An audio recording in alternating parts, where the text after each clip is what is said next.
Señores, familiares de Heraclio Vázquez, por favor, al escenario a presentarse, porque hay un familiar que se ha presentado, Heraclio Vázquez, doctor. Ya, por favor, Heraclio Vázquez, su familiar, Heraclio Vázquez. Familiares de Heraclio Vázquez, al escenario, por favor. Familia de Heraclio Vázquez.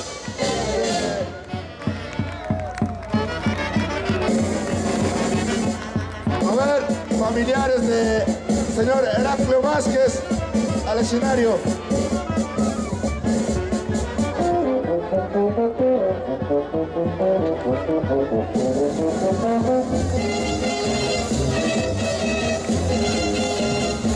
Muy bien, una vez más, la familia Bautista ahí, Macedonia.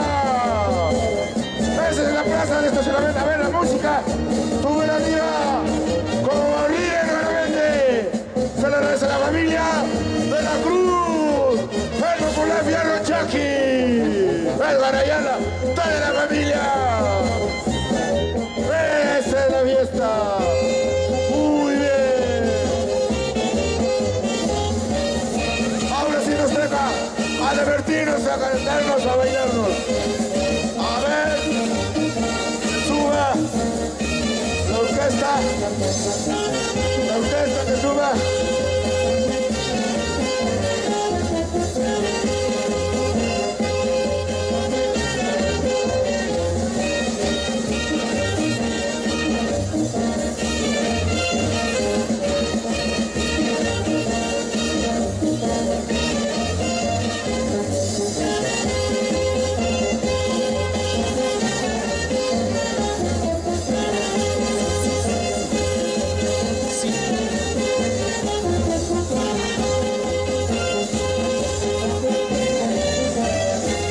Sí, dos.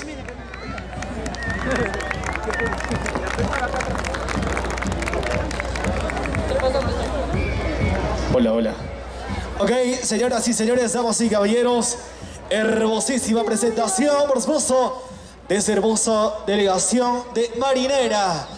Ahí está, qué lindo gesto maravilloso de las personas quienes están presentes en esta hermosa tarde muy especial, presenciando esta hermosa demostración, señoras y señores, damas y caballeros, esta hermosa tarde muy especial. Ahora sí, ingresa la gran orquesta folclórica nacional, Dueños del Perú, al escenario número 1, para poder hacer bailar y gozar a la gente maravillosa que está presente en esta hermosa tarde muy especial. Muchísimas gracias a los adornantes 2020, el señor Víctor Bautista y esposa Macedonia Gutiérrez. Y para Edwin Gómez, 23 de septiembre estamos en Chanquil. Todos quedan invitados, por favor. 23 de septiembre.